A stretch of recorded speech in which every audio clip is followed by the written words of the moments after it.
आणि त्यानंतर आज महायुतीच्या प्रचारासाठी या ठिकाणी हा कसा आला, हा प्रश्न कदाचित आपल्या सगळ्यांच्या समोर असेल. मध्ये मला गिरीश भाऊंनी विचारलं की तू असं काय करतोय.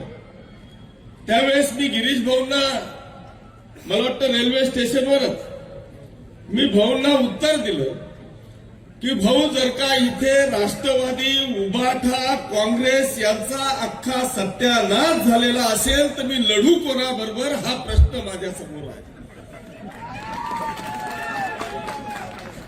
मग लढायचं कोणाबरोबर?